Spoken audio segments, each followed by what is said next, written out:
Hi, everyone. See, people are still joining. Just going to give everyone a second to hop in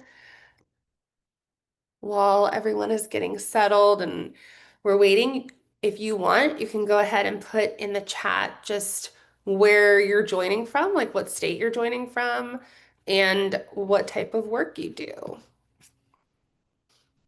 And we'll just give another maybe 2 or 3 minutes for folks to filter in. New York. Awesome. A wedding planner on Kauai. That sounds amazing. I'm sure you have some really beautiful weddings there.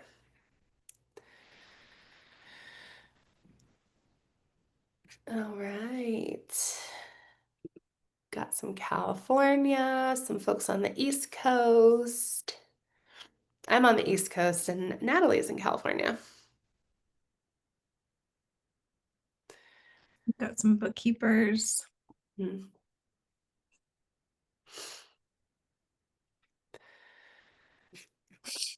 Awesome. Yeah, now's a great time, guys, if you need to grab like a drink or something. We've got maybe another minute or two before we really get started.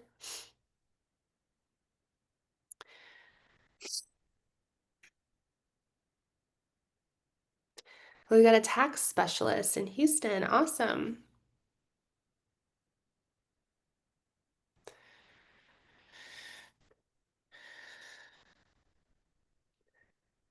See, MFT in California. What is MFT? Nicole, if you don't mind. Do you know that abbreviation, Natalie? Oh, I married and family therapist. Okay, cool. Thank you. Hi, Caroline. I'm in Florida too.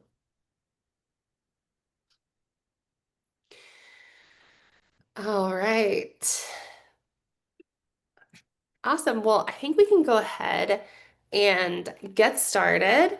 So, this webinar is going to be all about different business structures.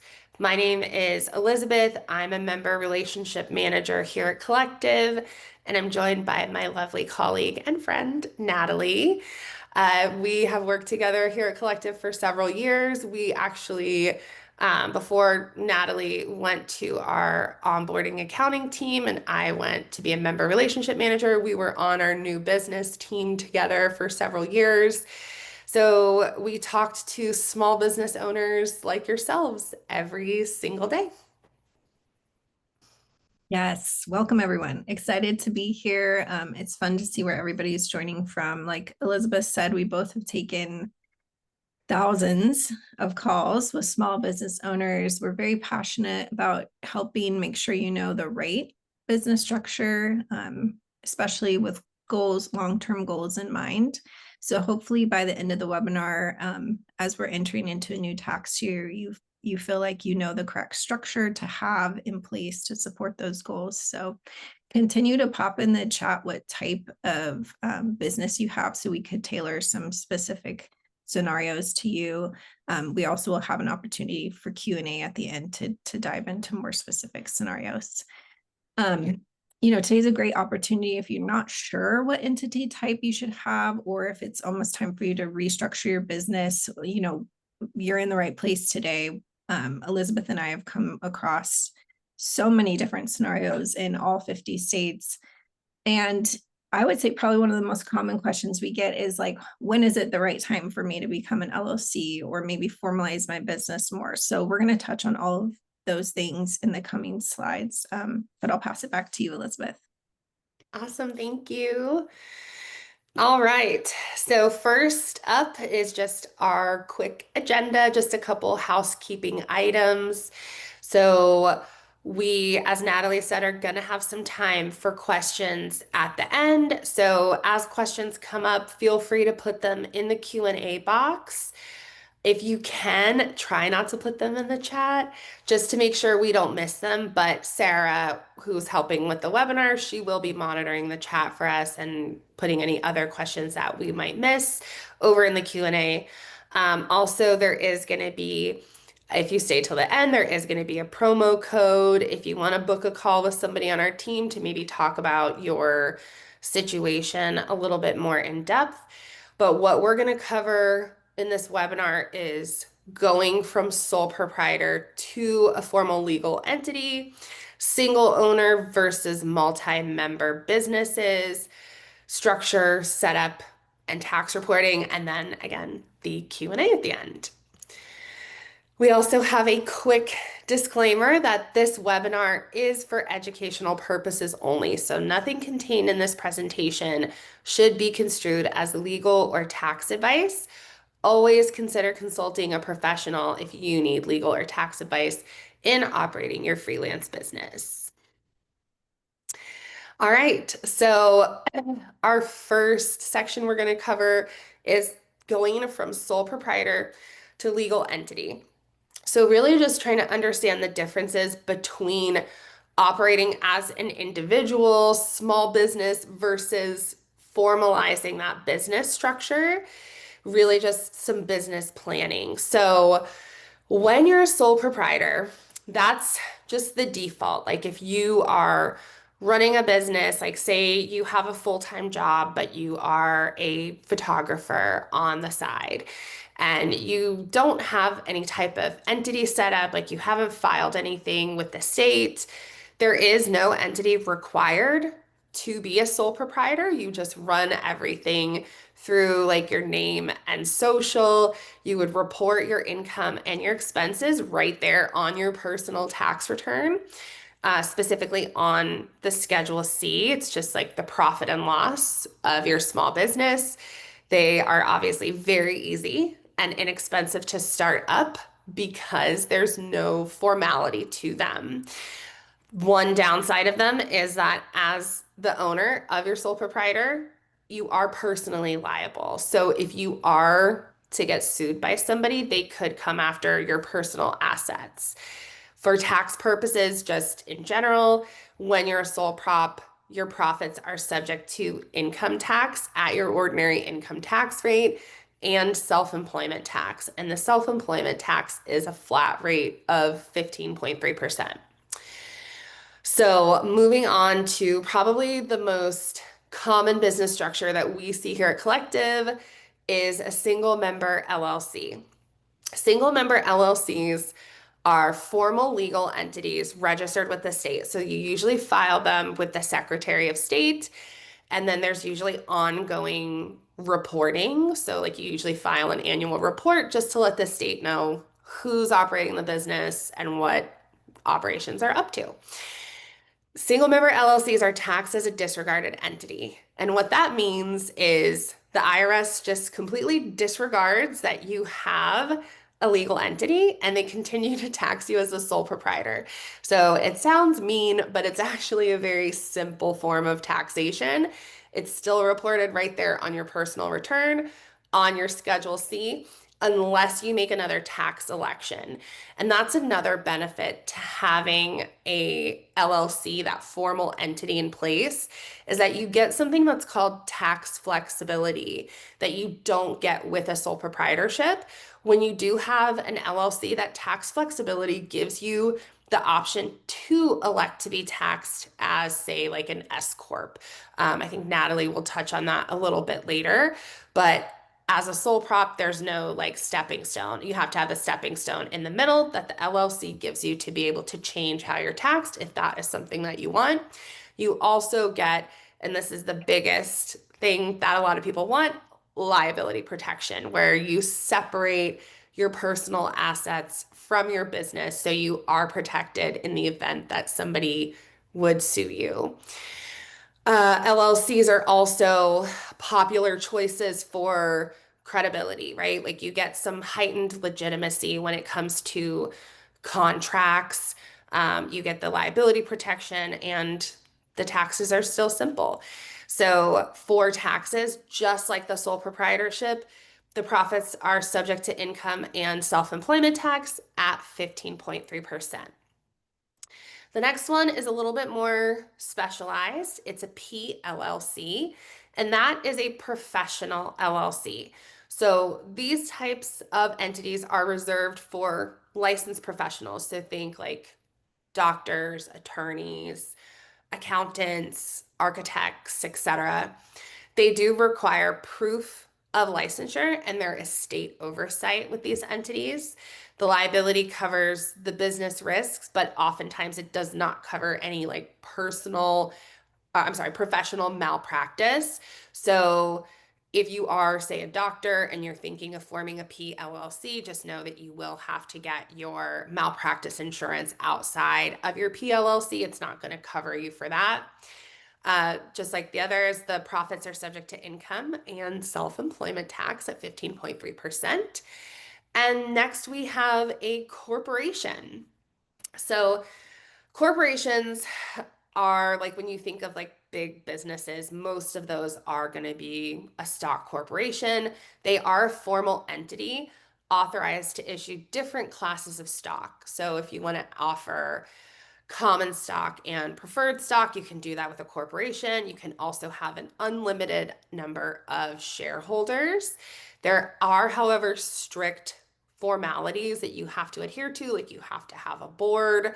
There are certain corporate bylaws that you have to adhere to, and you have to have meetings and record minutes with the corp. So there's a little bit more um, administrative process there. They are ideal if you do want to raise outside funding. So if you're interested in raising capital, if you're wanting to attract investors and you think you're going to be operating on a very large scale, then a corporation may be the best structure for you. Corporations do file a separate business tax return, unlike the other entities that we just went through. They file a corporate return, which is Form 1120, and they also pay corporate tax at 21%. Corporations are also subject to double taxation. So the corporation, again, files a tax return, they pay their corporate tax at 21%. And then the shareholders, if you take a dividend or a distribution of the profit, you also pay tax on that profit on the individual level. So that is also an important factor to keep in mind. So choosing between, remaining a sole prop or forming a legal entity, it really just comes down to, like Natalie was talking about earlier, your overall business goals, if you have a specific tax strategy in mind, and your long-term plans.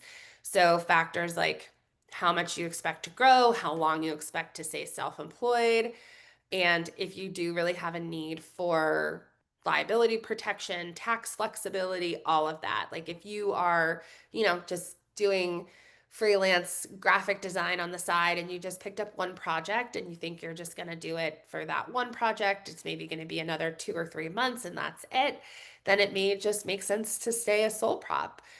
Whereas in other scenarios, it could make sense to really formalize things. So I'm curious. I mean, we've come across this scenario a lot where members will say, I'm a videographer and I'm operating under my social security number. And it sounds like there could be a reason for me, based off the information that you've shared about different entity types, to scale my business up to being an LLC. Can you go back through some of the ways that the LLC legitimizes the business? It sounds like maybe if I want to work with a bigger company, they might actually require me to have an LLC in place. Yeah, we see that all the time, especially with a lot of companies that operate out of California and New York, like a lot of the bigger companies. If you don't have your own formal legal entity, in a lot of cases, there's laws that make it really difficult for them to pay sole proprietorship. So they can actually kind of force you into a W-2 scenario, even if you want to get paid for your business. So it just gives you that credibility to operate on your own, again, because you have that liability protection with an LLC. It's kind of liability protection on both sides for both parties. So you really get that heightened legitimacy, allows you to get better, probably bigger contracts. And again, the taxes are still really simple with that. Yeah, thanks for touching on that more because it is something that we see so often in Yeah. these. Yeah, absolutely. All right, I'm going to toss it to Natalie. She's going to talk all about single versus multi-member. All right, so let's dive in. We've talked through the different entity types. Now, let's dive into the difference between single member versus multi-member. Like Elizabeth said, most of our members here at Collective are actually a single member LLC. It's the simplest way to just get set up. You get formed at the state level. It acts again as your safety guard, protects your personal stuff from your business. And for tax purposes, it's pretty simple. You still record your business income on the Schedule C. You keep a simple profit and loss statement that tracks both your income and expenses. I like to use the phrase that essentially your business sort of piggybacks onto your personal tax return. So again, straightforward bookkeeping. It doesn't file its own separate return. And the only thing we really added in there is just that liability protection. So keeping business and personal separate. So what happens if you decide that you want to add in a partner? Then we're talking about a multi-member LLC. So that would have two or more owners. It's taxed as a partnership by default. What that means is it has its own separate return called a Form 1065. Once you file that 1065, it issues a form called a K1 to the members. So then they can report the portion of their profit on their personal return. It does, however, require very detailed bookkeeping because think of a scenario where I am a 60% owner, my partner is a 40% owner. Now I need to really have my financials in place so I can track how those profits distribute out to the individual's tax return. The filing is an annual partnership return, and then you still have that liability protection in place. One scenario that we get asked about quite frequently with our members is what happens if I'm married? Well, think of, your spouse could totally participate in the business and be a partner. In the US, we have what's called community property states. There are 10 of them. They're listed down below. California is a big one for us. But what the community property state means is that if you're married and you start a business, that's an asset. So think of it like you buy a house, right? Or you buy a car, you start a business, that's an asset. You're 50-50 owner with your spouse, whether they are listed on that business or not. And again, this just pertains to the community property states. I will pause there. You. Yeah, so in that sense, like if I'm in California, which, like you said, is a big state for us, it's a community property state. And let's say my husband is a videographer, I'll use your example, and he's a sole prop, but he's thinking of formalizing things. And I help him a little bit with his business with like admin stuff, but I'm not going to like weddings and events with him and really getting in there and helping. Does he need to add me to the business or like what do we do? The short answer is no, right? You're not actively participating in earning that revenue with your spouse. But from a legal standpoint, this is why it matters because in the event of a divorce, the court would split that business 50-50. In the event that you decide to sell the business, same thing. You would both need to decide whether or not you're listed on your spouse's business, and then taxes. You're both liable for the taxes of that business. So Oh, thank you. that helps lend some more clarity to why community property states matter when you're deciding about entity structure. All right, so we'll dive in now more to structure and setup and then how that relates to tax reporting now. So, all right, high level, we know the different entity types. We know the difference between whether you operate solo or you have partners. So now let's talk a little bit about setup. And I'm going to go through each entity type and kind of keep it high level. Like E was saying earlier, you could just go out and start operating as a sole proprietor tomorrow. You would use your social security number, your personal name. There's not even a real requirement for you to separate out your business from personal financials, right? As an accountant who's cleaned up a lot of messes, I recommend that you keep a separate business account, but that's not required as a sole proprietor. Again, the reporting of all of the Schedule C is quite simple. Just you keep simple income and expenses. It gets reported on your personal tax return. When we, let's switch the scenario though. Let's say my business is growing. I decide that I want to become an LLC, legitimize my business. My business gets its own EIN. I have a state requirement to form at the state level as well. The next step would be to pick my business's name. It needs to be a unique name. So let's say I am a videographer and I want to do, Noland videography.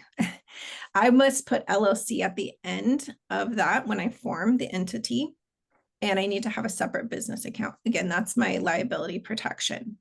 For tax reporting though, that really is determined whether I'm operating solo or if I'm operating with a partner. If I'm operating solo, I'm taxed the same as if I were a sole proprietor. The only difference is we've added in that liability protection, and my business is now operating separate from me. With the multi-member, again, we do the partnership return, separate return, and issues K-1s.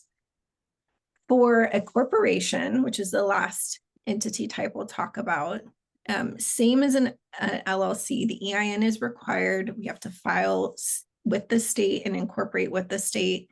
My name must also include Inc. or Corp. Public facing, we don't have to display that, right? When you're like doing your marketing, but when on your legal documents, it must have Inc. or Corp.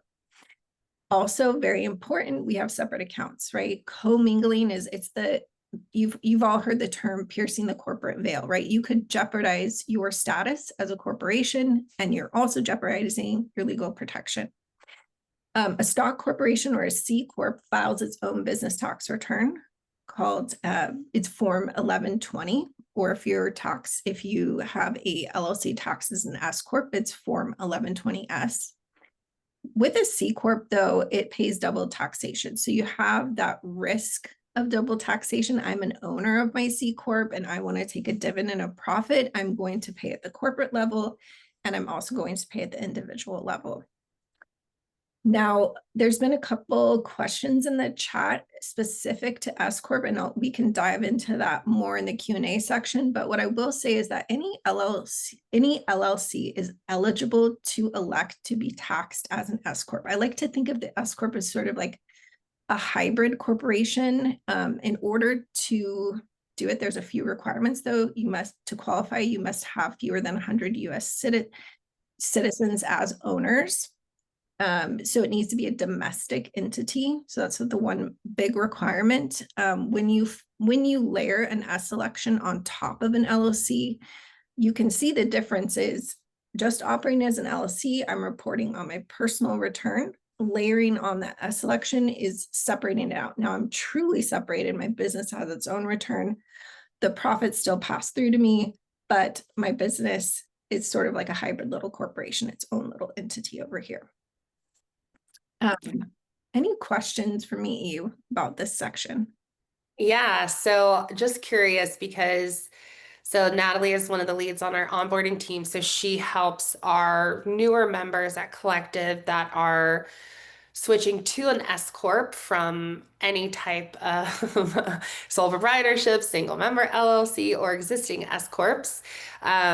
What are, I guess, like some common mistakes that you see or steps that you see folks skip when they do go through the formation process?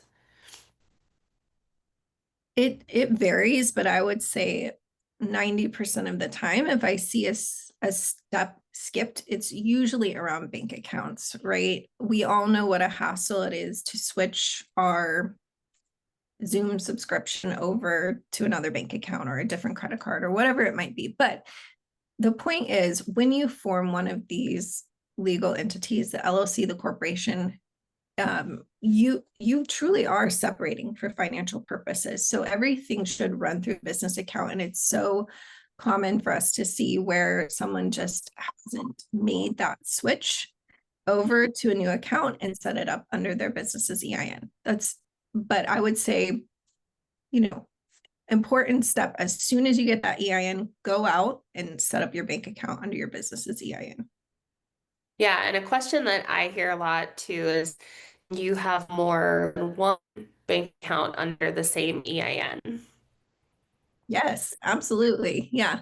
I mean, you could have a savings, you can have your normal checking or an operating account. You can even get a business credit card, business line of credit. All of that can operate under your EIN.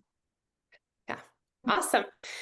So, yeah, as Natalie talked about the S Corp stuff, and again, we will address those questions in the chat in just a moment here. We will have a promo code and a QR code. So, Yeah, I think it is a QR code. sorry, I'm blanking on that. In just a moment, if you do want to schedule a call with one of our team members to just talk to them about your specific situation and see if an S Corp may be right for you, they are happy to jump on the phone. So, real quick, we're just going to do a quick poll just so we can make sure that these sessions are as useful as possible for you and we can keep improving. So, yeah, just want your feedback. We'll give a minute for that,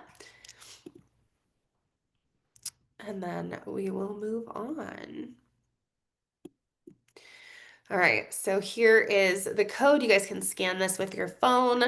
It'll take you to schedule a call with one of our business advisors, so Natalie and my old team that we were on. And they can really kind of dive in, like you can give them details on exactly what's going on with you, and you can kind of talk to them about whether it's the right time to really like formalize things a bit more. And then if you do join today, we have a promo code that's fall50 for 1 month at 50% off. So I'm just going to leave this up for a moment and then we will dive into the Q&A. And it looks like we have some questions going into the chat. So if you could pop them actually into the Q&A box, Elizabeth and I will tag team those here in a moment. Okay. So, and I know a lot of folks ask if there's going to be a recording sent out. Absolutely. Sarah will send out the recording within 24 hours. Okay, so David is asking, can you help in Wisconsin? We absolutely can, David. If you are in Wisconsin, we can help you. We help in all 50 states. Awesome. All right. Katie is asking, will slides be available after the seminar? Yes, they get emailed out, I think, shortly after. Yeah. Okay, perfect. All right, we don't have a name for this one, but they are a sole prop real estate agent working with a large broker, 100% commission. At January 1st every year, all real estate agents have a salary of zero. Production and income fluctuates greatly. At what income should a sole prop move to an S Corp to save on taxes? Obviously, a single member LLC is still taxed to an individual, so that's not a solve. Thank you. Yes, so we have a lot of members that are real estate agents, so we're very familiar with how, things ebb and flow throughout the year.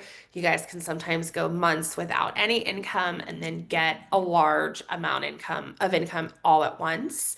So, what I would say is if you are still kind of like starting out or ramping up your business, a single member LLC, even though it is taxed as an individual, is a really good first step because you are giving yourself that tax flexibility to kind of see how things shake out throughout the year. So let's say January 1st, 2026, you don't know how much you're going to make, but you form your single member LLC, you have that in place as of 1/1/26, and then you get 6 months into the year, into June, and you're like, I'm crushing it. I've made 100K this year.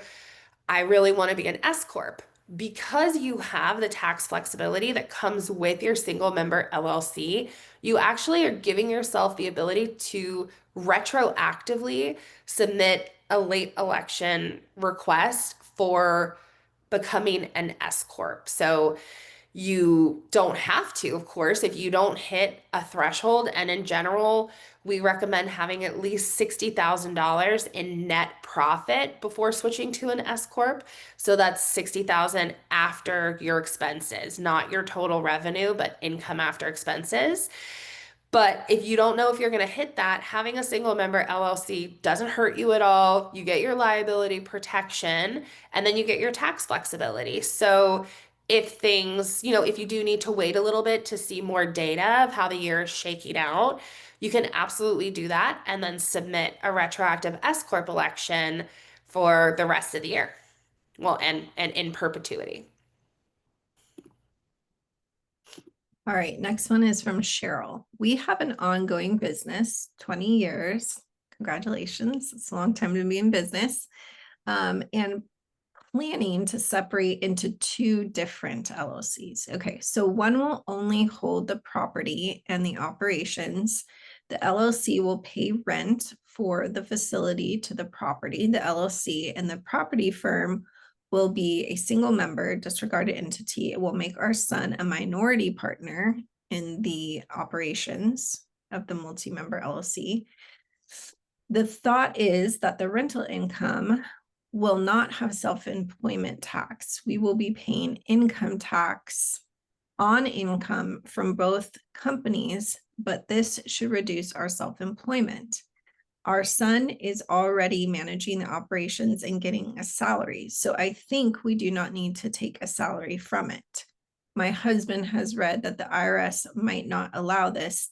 They deem it as avoiding self-employment tax. Thoughts?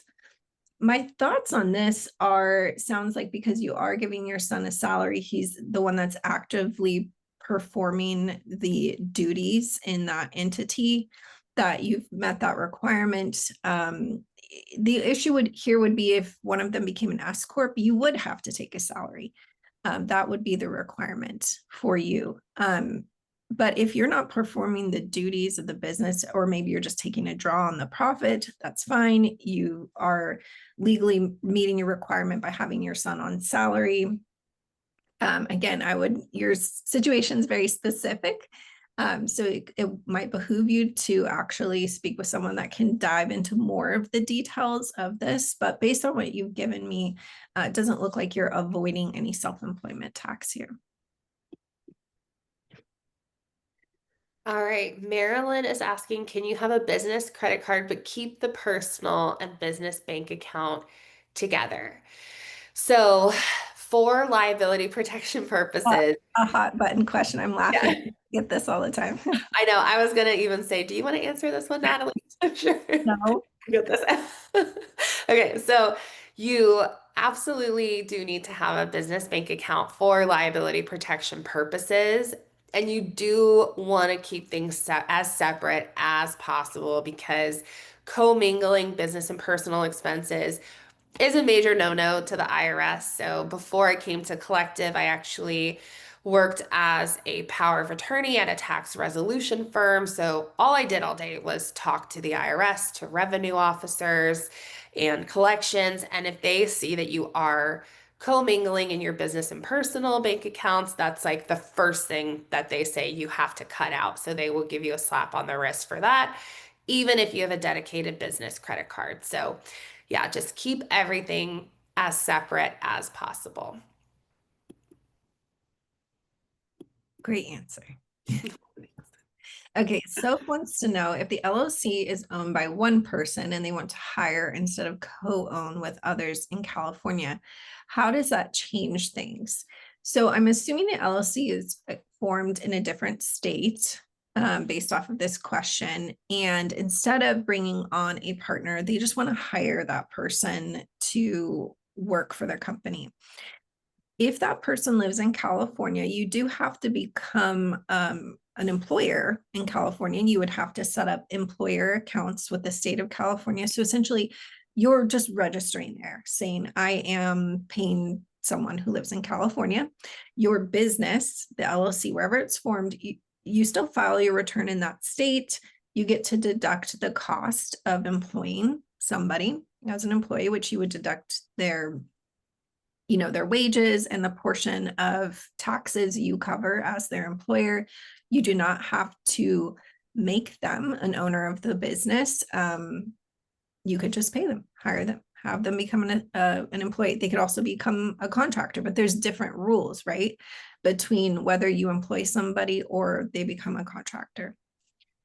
Yeah, those are just going to depend on your state too. So you can always look up the rules of your state of, whether or not somebody needs to be an employee versus a contractor. A lot of times it's going to be if this person is like working a set schedule every single day on every project, they're not like a project-based employee. A lot of times the state is going to say, okay, well, that's an employee, not a contractor, but it really just depends. We could also see like an uncommon situation where someone says, I want to work for you to get equity in your business. Like that could be one of those random situations as well. Yeah, 100%. Nicole, do you just advise on what space would be best of us, or do you actually do it for us? So that is a great question. So as of now, our services are focused on S Corps. So if you come to us, regardless of whether you're a sole prop or a single member LLC, and you do feel that you want to become an S Corp and you talk to one of our business advisors and they're like, yeah, that would be great for you, we will form the entity for you if needed. We will file the S Corp election form. We will get you all set up. You will go over to Natalie's team. They'll get your S Corp book set up. We are launching an LLC tier as well, where we'll do the formation and bookkeeping because there's obviously less requirements for an LLC than there are for an S Corp. There's no payroll requirement. There's no separate business tax return, but we absolutely do support. So if you're curious about what's right for you and how Collective can help, definitely book a call with one of our advisors and they'll be happy to let you know exactly what we can do for you.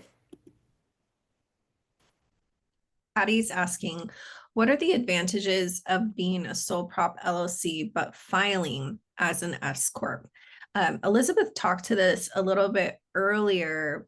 Really, it could come down to whether or not you're sick of paying self-employment tax at 15.3%. So if your business reaches a level of like 60,000 in net profit, that's when we start to look at the books. And this is something that we would do at Collective, right? We would say, hey, you're kind of in this 60 to $100,000 range. Your business is growing, or kind of talk through what are your long-term goals for the business. Elizabeth is someone that you would talk to directly in an MRM call, to understand, hey, my business is at 60 to 80,000. Should I switch to an S Corp? And we could talk through what that looks like. But really, when we see net profit get up in that range, you're carrying a big burden of that 15.3%. By adding on the S Corp on top of your LLC, when you separate from your business for tax purposes, you can become an employee of your S Corp.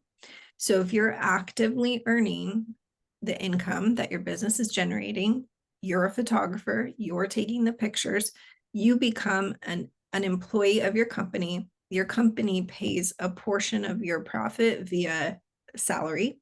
So you get a salary from your business, and you only pay self-employment tax on that portion that runs through salary. So the remaining profit of the business can be taken as what's called a distribution, and that's free of tax. So that's one of the big advantages. Now there's other things we could talk through, like, you have some more flexibility in terms of, like if you do want to go to hire more people, it's just kind of legitimizing your business. It's taking it to the next level. All right, Rob asked, do you need to put your car through a business account or just allocate the portion used for business? So this is a really popular question that we get. You, I, it's annoying, but the answer is that it depends on your activity, right? So generally speaking, at Collective, we kind of err towards the side of not running the expenses of your car through the business unless your vehicle is used 100% for business. And there's a couple reasons for that. Cars are specifically called out to the IRS on tax returns as a highly audited item. So if it's not a car that's used exclusively for business, it can be difficult to substantiate the expense. You need to capture income to yourself for any personal use of the car if it's in your business's name. And there's very detailed policies surrounding how the car is to be used, how income is going to be measured and captured. And that can create a lot of administrative burden for you. You can get really awesome tax deductions for just deducting the mileage that you drive on the car for business, which is super simple, number one, and it results in tax savings that aren't getting added back into income in the future, which is great. And it continues on year after year. So it's something that you can like depend on. Also, another consideration is that when you do put a car in the business, your insurance premiums usually increase fairly significantly when you're utilizing a vehicle for business rather than personal use. So, here we just say, like, if you are going to put your vehicle, this is kind of our policy here. If you are going to put it through your business, it needs to be purchased in the company's name. It needs to be used 100% for business only. And the title will need to be in the company's name, also the insurance. So, I mean, you can absolutely allocate the portion used for business or, put it through your business account that way. It just is more of an administrative headache for you.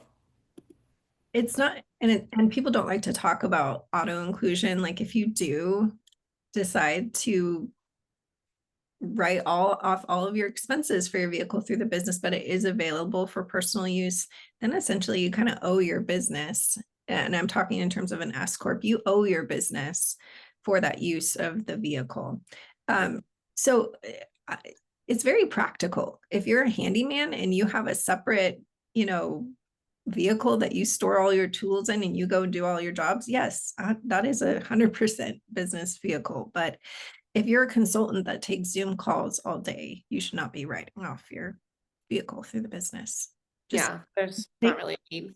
yeah, just take mileage when you go to a conference or you need to drive to the airport. So, Yeah, absolutely. And David, no worries at all. We just usually like to say who the question is from, so that way we can make sure they hear our answer, but no worries. okay, Rachel is asking, is there a better time to switch your business over, i.e., January of a new year? This is another probably one of the biggest questions we would work through on conversations with potential new members of Collective, because depending on revenue, it could make sense to try to do a mid-year S Corp election to see some of those benefits of putting yourself on payroll. But if you're talking about maybe switching from sole proprietor to LLC, I can explain the impact of that. So let's say tomorrow you decide you want to go out and form an LLC. The impact of that would be two separate Schedule Cs on your return. So one with the income you earn through your LLC's EIN, and then the income that you earned as an individual. You're still taxed the same. So from a tax standpoint, it doesn't change, but maybe you need to obtain a contract by the end of the year under an EIN. You can absolutely go out and form an LLC tomorrow. Again, the S Corp is a little trickier, and that one would have to dive in more into the specifics of the revenue that you've earned so far this year. Okay, Emily is asking, what kind of paperwork do I need for my single member LLC to pursue an S Corp status? So it's really simple. You would need to file Form 2553, so 2553 with the IRS requesting S Corp status for your business. You need to put the date on there that you want to be recognized as an S Corp from.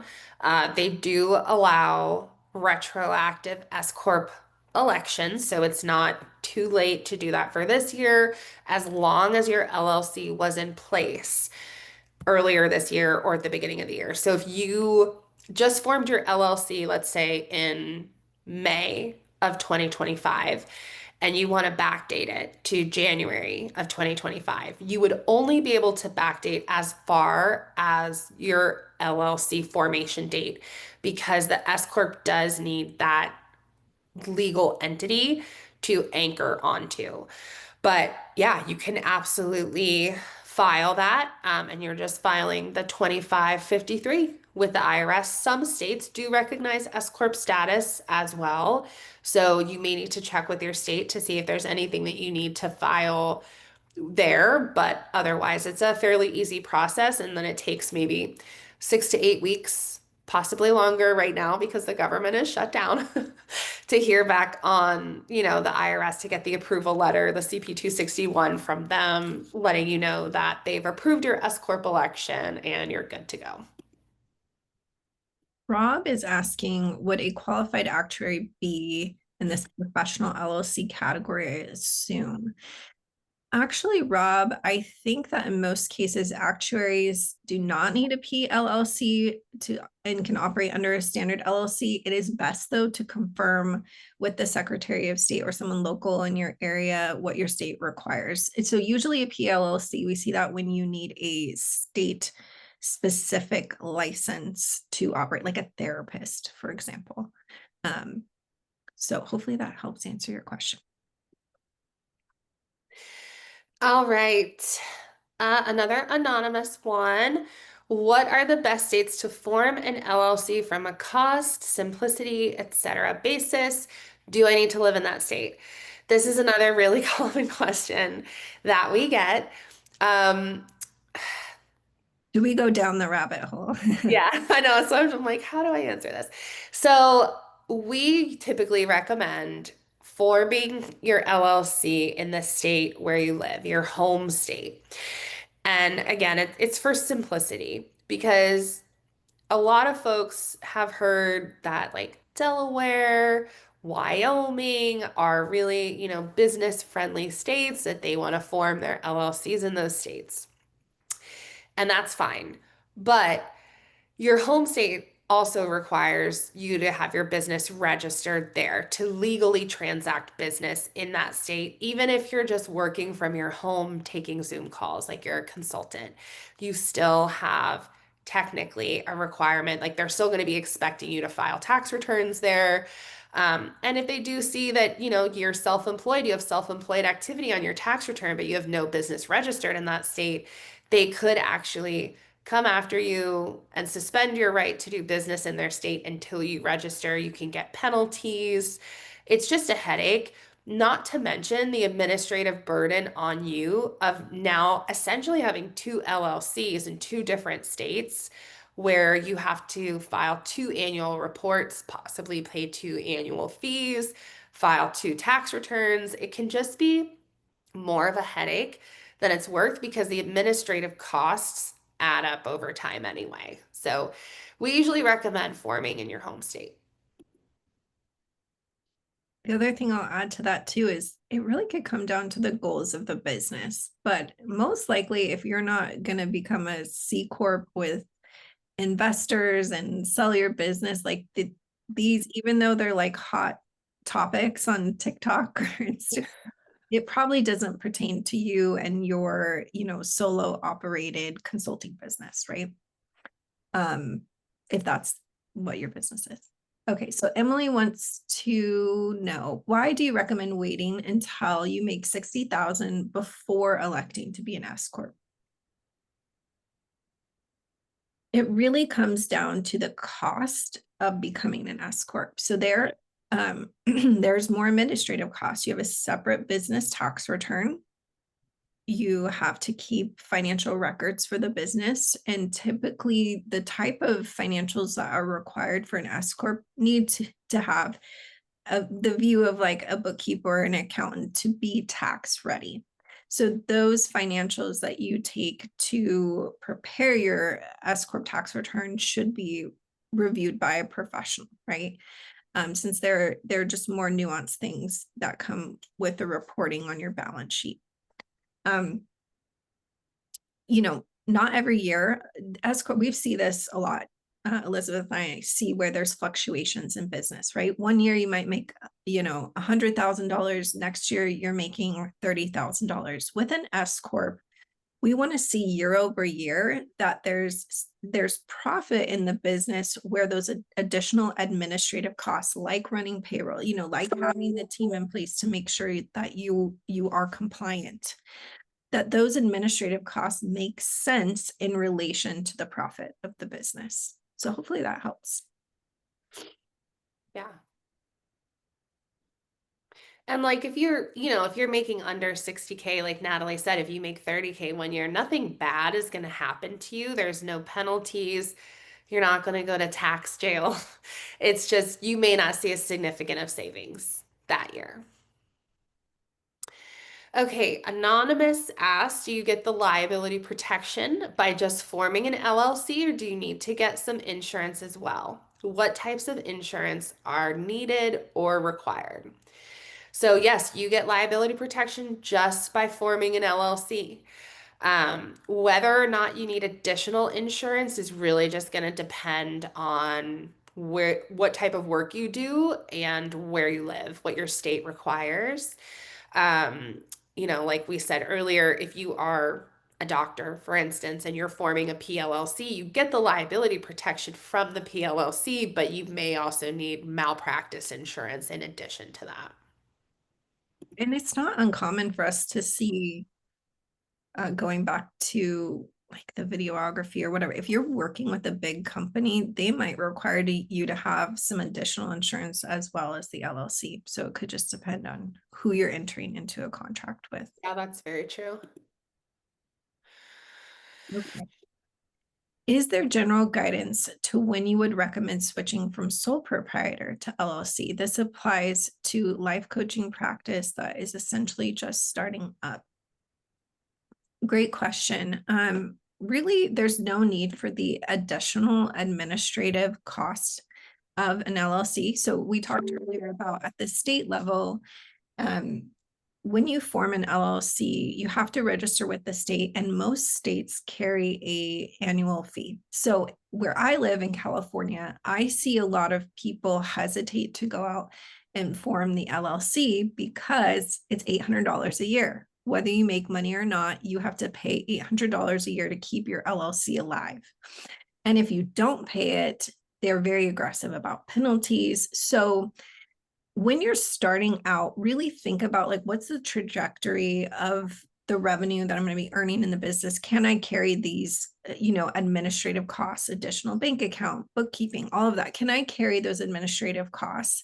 And it's for someone like you in your situation, it might make sense to go a couple months and then switch to an LLC at the beginning of the year, formalize things at the beginning of the year. Again, it could also depend on if in your coaching practice, let's say, for instance,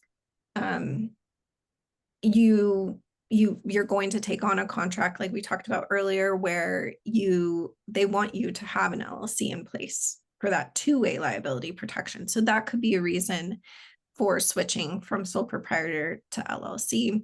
You can still go out and get a DBA for your sole proprietorship if you don't want to operate under your name. You can file for an EIN, file for a DBA that would allow you to open a bank account in that with that business's name. So you can still have some of those perks. Again, it's just if you don't need that additional liability protection and the business is just getting started, you could start as a sole proprietor and then switch when you start to see, the revenue there that allows you to take on some more administrative costs. Okay. TH is asking, in California, as a real estate broker, I created an S Corp for protection. As the only member, I know I'm required to pay myself a salary. I'm functioning as an active agent, only agent in my brokerage currently. How do I differentiate what goes into the business, salary, and my own individual commission? So, this is a great question. And I think that it's difficult for a lot of folks when you switch to an S Corp to understand how the money works. How do you pay yourself? How the money flows through your business. So you do have to pay yourself a reasonable salary, as you know. And that's going to be based on a number of factors. But one of the things that a reasonable salary is based on is business income. How much are you making? So you want to make sure that you're meeting that requirement, but you're not necessarily going to be paying yourself commission. So the money's going to go flow through the business. You're going to pay yourself a reasonable salary, which is also a business deduction for your S Corp. And then you have your leftover business profits. Instead of writing yourself a commission check, you could just take a distribution of your leftover business profits, and distributions are not a taxable event. Natalie touched on this a little bit earlier, how distributions are a really tax effective way to pull money out of your S Corp because they're not taxed. You're just taxed on your ordinary income tax rate when it comes to your business profit. So, to differentiate that, you kind of just have to sit down and do some planning, figure out, you know, what exactly you need, what your goals are. Are you trying to have a certain amount of money that you reinvest back into the business to build out your brokerage and hire more agents? Are you meeting your reasonable salary requirement? And then you can kind of take distributions of the rest or figure out however much you need to survive and pay your own personal bills. I would say this is a really great scenario to talk to our team about to see if we can maybe support you. So I would really encourage you to schedule a call with them. But one important thing to note with an S Corp is that there's no like set amount of money that has to remain in the business bank account. Because it's a pass-through structure, you're paying taxes on the income the year that you earn it, regardless of when you distribute it. So even if you left $50,000 of profit in your business bank account for 2 years, you would still pay taxes on it the year that you earn it. So you really just want to avoid draining your business bank account, keeping at least 2 months of business expenses in your account as a buffer for any unforeseen expenses that come up, taxes, etc. Just making sure that you're comfortable. And that also includes payroll, the normal business expenses. And then you kind of just take the leftover as distributions. James would like to know, as a single member LLC, can the LLC pay life insurance premiums on the owner? Would the cost be an expenditure and a write-off or not? With a single member LLC, the life insurance premium is considered a personal expense. Therefore, it is not deductible to the business. If you have an S Corp, you could pay it through the business, but again, it would be a taxable event to you. So it's not really worth it to do it through there either. Since the beneficiary of that life insurance policy is, you stated, is you, the owner, then it would not be deductible to the business. Natalie, I'm going to let you answer this next one because it's a bookkeeping question. Can you briefly discuss the steps? And this is David asking, can you briefly discuss the steps and costs of bookkeeping when becoming an S Corp? Yes, I can. So bookkeeping starts with a software, usually. So you have, QuickBooks, you have Wave, you have Xero. These are software. So you have the software cost, and then your time or a bookkeeper's time to categorize transactions, reconcile accounts, produce financials for the business. So that is either a cost that that's something you pay someone to do, or you do it yourself. Maybe if you are a bookkeeper, right? We have a few bookkeepers who have joined us today. So really at the top, you're incurring a software cost. I'm seeing them anywhere from 50 to, now I know it's getting outrageous, $150 a month, right, for your bookkeeping software. But then you still have the cost of hiring someone to actually do the bookkeeping.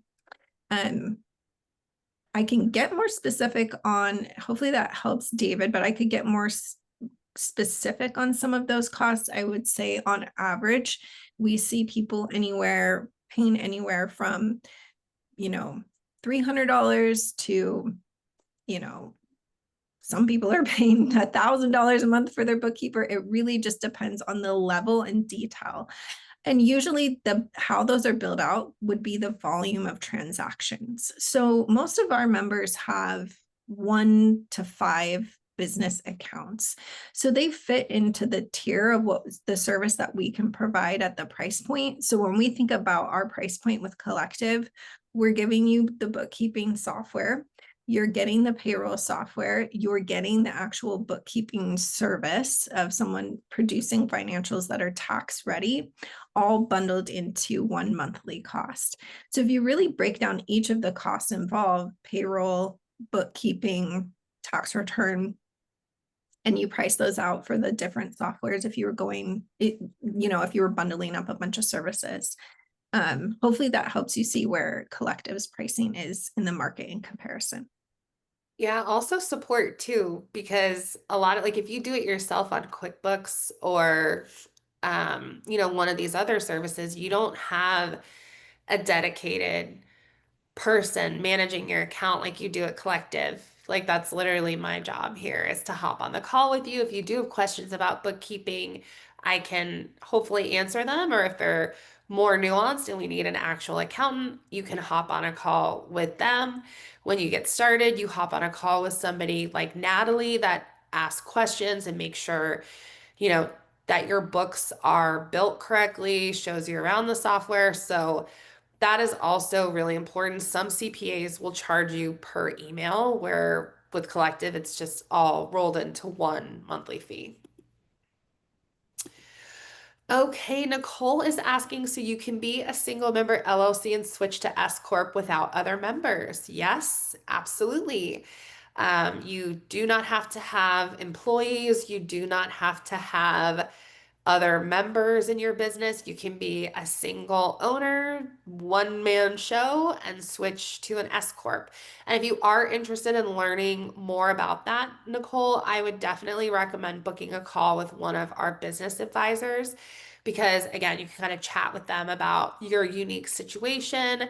They can tell you more about Collective, what we offer, just S Corps in general, so that way you can make an informed decision. Katie is asking, I will have a separate bank account, but have been using multiple personal credit cards for expenses incurred setting up my business. At the moment, I'm operating as a sole proprietor, but intend to file as an LLC for the liability protection eventually. Is it a problem as far as the IRS is concerned that I did that or not? Because both run through my personal taxes anyways. Great question, Katie. This is not a problem, right? You're operating as a sole proprietor right now. Again, it's not uncommon that we see the commingling when you're operating as a sole proprietor. Now, LLC to S Corp, a little bit of different scenario here. Like you can absolutely take up to a certain amount of expenses incurred on a personal credit card, and you could call that a startup expense when you're switching over or when you're setting up your books for the S Corp. I do that a lot with members, right? I help them when they come on to Collective organize their stuff that ran through their personal accounts that actually should qualify as a business expense, even though it didn't run through the business account. But I don't see any issue with how you're currently operating. All right. Anna said, I'm an insurance agent and immigration consultant. I want to register an LLC in Virginia, but I don't know if I need a PLLC or LLC, or if I can file for S Corp right away because I am a 1099 insurance agent, but want the LLC to pay me as an employee and pay my 401k. Okay, so you may need a PLLC. Unfortunately, the requirements for some of these professions do vary state by state. So it would be best to contact your state or your state licensing board and check with them whether or not you need a PLLC, and they can let you know. You should be able to file for the S Corp right away as soon as you have your entity, your underlying legal entity established. You can file your S Corp election.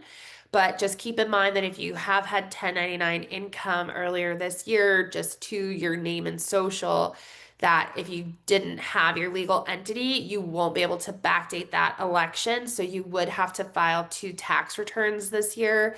You would have to file your Schedule C on your 1040 personal return with the 1099 activity from January through whenever your LLC was formed and your S Corp election was submitted. And then you would file your S Corp return with the remaining business activity.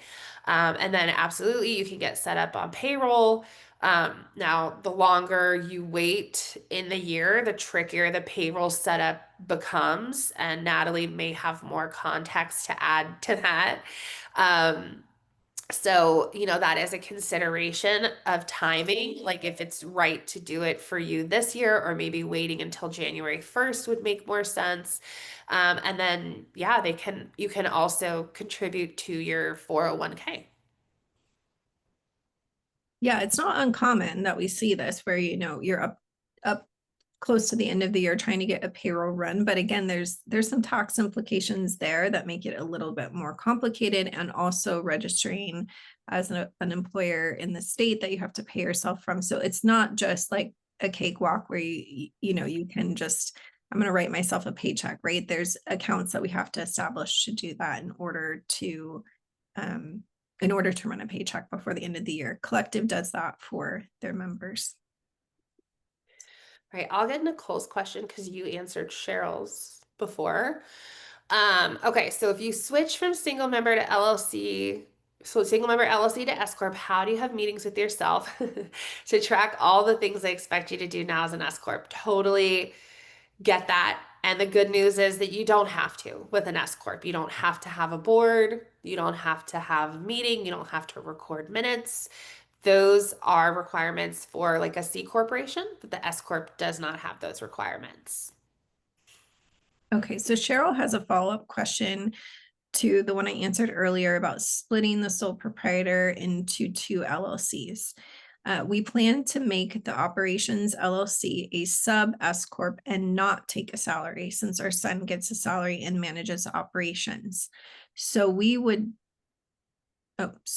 should get tax savings from not having to pay self-employment tax on that part of the income, just income tax on the distributions, correct? We are considering this now because we are retired from other W-2 jobs that used to max out Social Security. Also, I think this will help the transition of the business to our son after we are gone. Will this process of splitting up the company not be allowed by the IRS? Will they make us pay self-employment tax on the rental income too?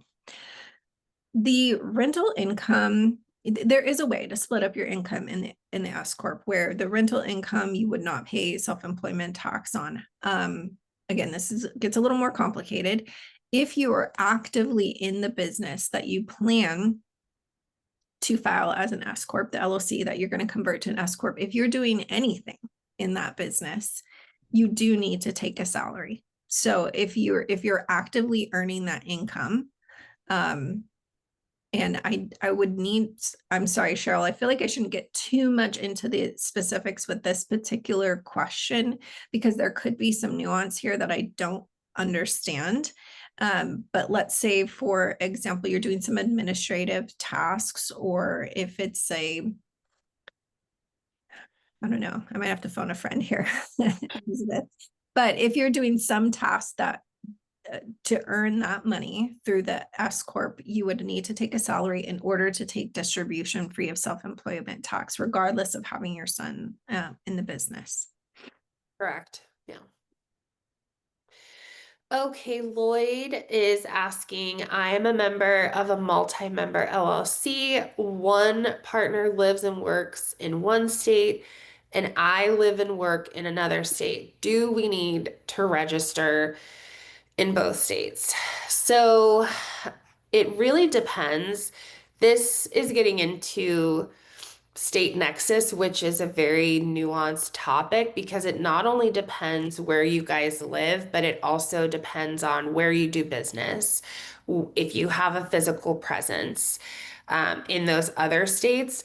So it's really difficult to kind of like give general guidance on Nexus because it is such a nuanced topic. But if you do have, like a physical presence in any states, like if you have an office or a storefront, employees working there like on an ongoing basis, it's a possibility that you would have state Nexus there.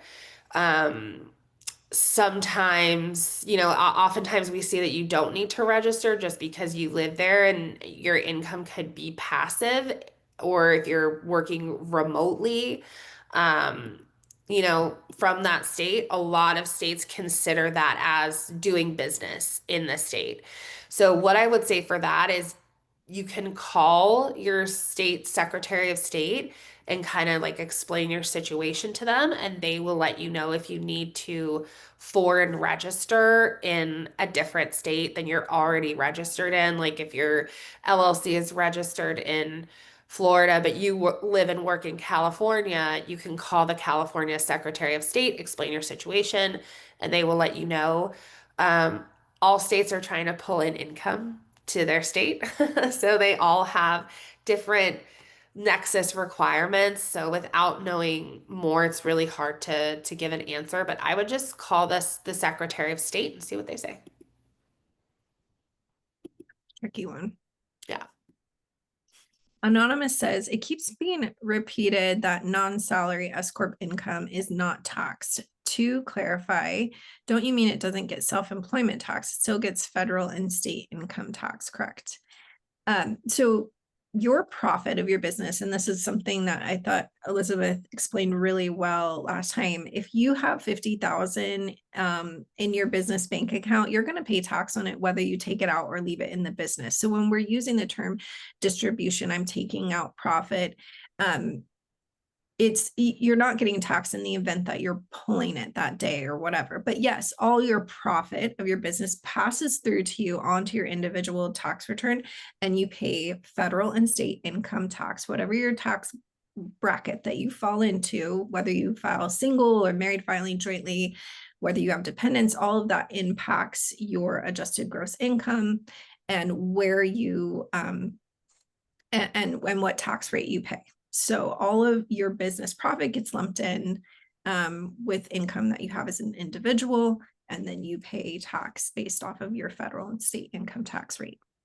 Yeah, exactly. So I think, and I'm sorry if my wording was confusing, but when I said distributions themselves are not a taxable event, it just means like there's no double taxation with the distribution. So like with a C Corp where you're taxed on the business level and the individual level, you're just paying tax at your ordinary income tax rate on the profit you pulled out of the business, like Natalie explained.